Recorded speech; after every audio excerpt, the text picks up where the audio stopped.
Hi everyone, welcome to Clutch Entertainment today, and today we'll be going over my personal top 10 video games of all time. There's a lot of different games that make this list, and there are probably a lot that you probably will recognize. There's probably you may not, but most of them are from the late 90s, early 2000s are probably my top because I grew up with those. So it's kind of like a nostalgia factor. So what I'm going to do today is show you some clips of the gameplay while I talk about them, and I will give you a rundown of my top 10 games. So let's get to it. So I'll start off with number 10 here. This is Super Mario 64. This is a clip of Mario vs. Bowser within the game, but it was a personal favorite of mine as number 10 just because you could go through the game, collect all the stars, and it was one of the first games I ever played. And I really enjoyed the aspect of getting to face off against Bowser, and my grandpa actually got me the game and the system originally when I was a kid. So I was probably about 6 or 7 years old when I started playing this game, and I would play it all the time, and eventually I got to the 120 stars at the end and defeated Bowser.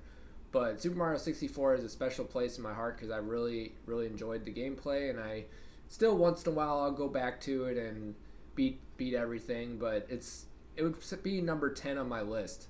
As you can see here, Mario's wrapping Bowser up and getting ready to throw him, and he finishes him right there. Now it's time to reveal number 9. Number 9 was a personal favorite of mine, Legend of Zelda Ocarina of Time. Versing all the different bosses and temples on this game was a lot of fun, and I really just enjoyed the aspect of being like a middle-aged kind of knight slash warrior that builds his way up and from a kid all the way to an adult, and it's a really good adventure. And I recommend anybody who ever gets into video games play this game. It's a lot of fun, and in the end you end up facing the ultimate boss, which is Ganondorf, and he's a great boss to face, and it's a big challenge, especially if you're a beginner gamer. And it was one of those games just like Super Mario 64 that you had to go through and you had to learn and put yourself in a position to beat. And it's one of those games that's always replayable, and you can always go back and play it again, and it's a lot of fun. It's a lot of fun. But I would definitely recommend this to any other person if they ever are interested in playing a game like an adventure game. I definitely recommend this. This is probably one of the first games like Skyrim or Dark Souls or something like that because it's like more of a middle-aged. Number 8 was another Legend of Zelda game. This is the more recent one, Twilight Princess. It was always just a fun game to play and also another adventure, but it's updated graphics, and the game was made I believe 8 or 9 years after the original Legend of Zelda Ocarina of Time. So it's a continuation of the original one, and the link is actually a link from the future, and you actually end up getting like moves taught to you specifically by the older Link from Ocarina of Time, which is a really cool aspect. And there's still a bunch of temples and dungeons you can face in, and a bunch of different bosses, just like the original Ocarina of Time. And these two games right here really have shaped how people really look into a quality of a game. The quality of these games were so intricate that you could just go through them and you could still be going and playing back the next time and not know exactly where to go. You'd have to explore a little bit, and it has to be a lot of learning, but in the end you end up facing Ganondorf in this game also. So it was a lot of fun, and now let's go to our number 7. Number 7 was another personal favorite of mine, Mario Party 3. There was a lot of different mini games, a lot of different adventures you can play. As you see, this one, Snowball Summit here, and it was always fun to try and compete with your friends or your family. I would always play with my brothers, and it would always be a rivalry between us, and we'd get so mad if we lost or won. And I would say it would definitely drive some people's attitudes negative or positive depending on how good you did. But Mario Party is like a board game built within a video game, and these mini games allows you to collect coins, and then you end up buying stars, and you go across the board on the map. But you have to have the most stars and coins at the end to win Mario Party. But there was a number of different mini games that you could just play for fun, just like this one. And I really just enjoyed all the different aspects of Mario Party 3 and its entirety. It was just a lot of fun, and there was no worries when you played. You know, you just played for fun. You played like a rivalry kind of with your friends or family, and I would say Mario Party 1 is probably the second best Mario Party out of them all.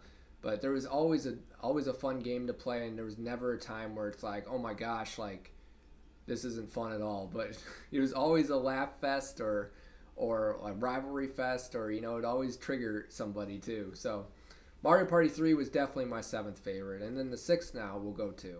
Mario Kart 64 was definitely my sixth favorite game of all time. It was a racing game where you could use items to fight each other as you're driving on the course. You could play either Mario, Luigi, Yoshi, Peach, Toad, Bowser, Donkey Kong, and it was just a lot of fun as you can just go through the map and drive and try to win first. It would also be one of those games just like Mario Party where you could get triggered, if you got hit or something like that. As you can see here, Mario is grabbing items here. He's got some mushrooms, which is some speed there, and he could just speed through and pass everyone up.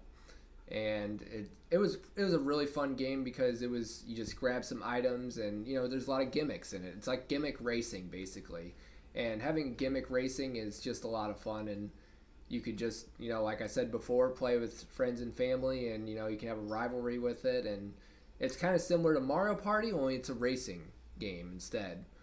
But overall, Mario Party was definitely my sixth favorite, and it was definitely special because my grandpa actually bought me the game for my birthday after he bought me the Super Mario 64 for me and my brothers like a couple months earlier. So this game definitely has a special place. And NHL 11 was definitely my fifth favorite game of all time. Just the way they had the new setup, the way the skill stick worked, the way the players passed, shot. I love hockey in general, and this game was just very, very good. It was much better than even NHL 12. Just the way they had My Player, which basically is called EASHL, and you can customize your own player, and the way the stick moved, the players moved, the way you can go into a game and you could play with your friends online even. And I actually met a friend through this game that he lives in Canada, but it's a lot of fun, and I just never could stop playing it, until they took the servers down. And hockey, like I said, is really my favorite sport, and I would definitely do simulations of like playing as the Blues because the Blues are my favorite team, and I would just play all the different modes. There was like exhibition mode, season mode, playoff mode, EASHL mode, which is like My Player basically. But overall, there was so many different modes and so much fun you could play with like friends, family, and it was even fun playing 1v1s with people when they'd come by, or you'd go ahead and go over to their house and try it. And just the way the presentation of the game was, it's not the same as the NHLs they make today. My fourth favorite game of all time is Mario Superstar Baseball. I would play this game with my brothers and make tournaments with my friends and also my family too. And you could always end up having a good time playing Mario Baseball with items, basically. And playing baseball with items and gimmicks is just like Mario Kart, only it's baseball instead of racing. And in enjoying this and playing it as like tournaments and such like that, we would always play for like championships and stuff like that. And there's also the story mode was really nice too, because you could go through this campaign and face every different favorite Mario character in the Mushroom Kingdom. And it was a lot of fun to play competitive sports with a baseball game, especially since it was Mario related.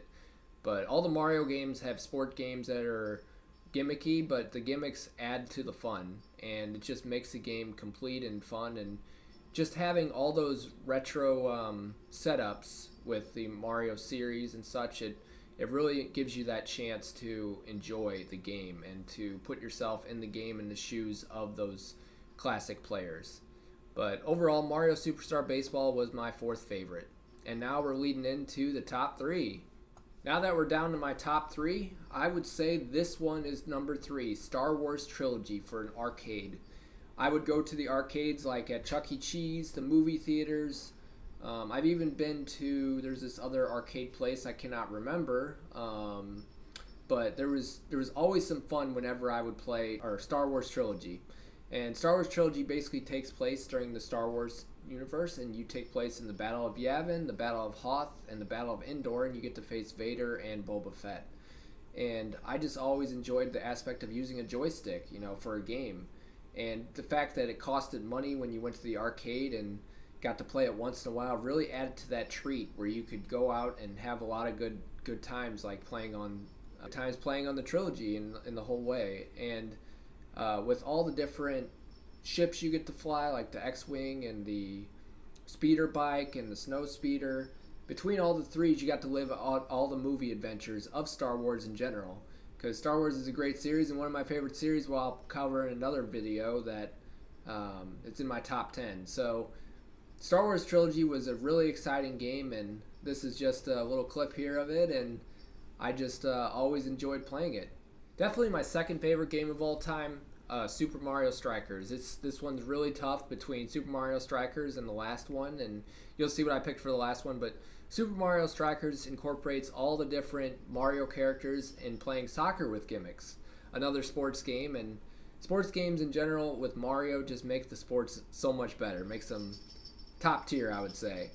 And Nintendo has really done a good job over the years with playing local multiplayer games and setting you up to verse family and friends, which that's basically another aspect of this game. This game did not have online yet because it was on the GameCube, but I believed you could connect somehow. I can't remember exactly how, but nowadays you can go on an emulator and play games like this, and it's still a fun game today. I'll go and play against my brothers once in a while online and or my friends, and I just have a really good time with it. You could hit people. It was soccer with hitting and items and scoring goals and pretty much everything you can think of soccer related, only with like basically extreme soccer. But I would definitely put this up as my second favorite game. It's really tough, like I said, between top 1, 2, and 3, but Super Mario Strikers was definitely up there. Now it's time for the number one game of all time, in my opinion, and I would say it's Halo Reach. Just built up from the campaign to the multiplayer, and it was also the first game I ever played on Xbox 360 back in 2011 when I first started playing Xbox 360. And I didn't have my own. My brothers had one, and I would actually get on it sometimes, and they would not want me to play it because I had so much fun on it, and it was actually their Xbox. But I ended up buying my own that Christmas in 2010, and then in 2011 I got into the game and got to the highest rank in the game. But this first-person shooter was basically about being a super soldier and going through a campaign and also playing multiplayer. You could end up, destroying things, and like look at the special effects in the game. It was just so great. It was a gritty game, and it was a prequel to the Halo series in general, Halo CE, Halo 2, and Halo 3, which I ended up playing after this. But I would say this is my favorite game of all time. The vehicles, the enemies you face, the multiplayer, just everything all together really made this game whole. And I would definitely still today I go back to this game all the time. I play it on the Master Chief Collection where the servers are still up, and I just really enjoy how you could just go up and do everything you do in the game. As like I said, the multiplayer and the campaign, just the replayability of the game in general is just so good, and the guns were all good, and it wasn't a game either that's like too bloody or something like that. If it was, I know it was rated mature, but I didn't feel like it was really that gruesome compared to some other games. But overall, this game is a lot of fun, and I just really enjoyed the aspect of playing Halo Reach, and I definitely would continue playing it today. And playing it with your friends, family, and whoever else really gives you a good time and a good way to experience the adventure of the origins of Spartans and how to get to Master Chief and how he gets to his story in the end. So pick up Halo Reach and have a good time with it if you get a chance. So those are my top 10 games of all time, and I've really enjoyed sharing those with you. If you knew any of them, or if you had any other games that you thought that were the top 10, Put it in the comments below to like or subscribe. And if you want any other information about the games, you can like and subscribe. And I just really wanted to share these games with you and show you that, how they were fun to me and what they meant to me. And they were a really good time. And if you are like I said, interested in any of them, just reach out to me in the comments. And if you could like and subscribe, hit the notification bell at the bottom of the page here, that would be great. I'd really appreciate it. And thank you very much, and have a great rest of your day, and I'll see you next week. Have a great day.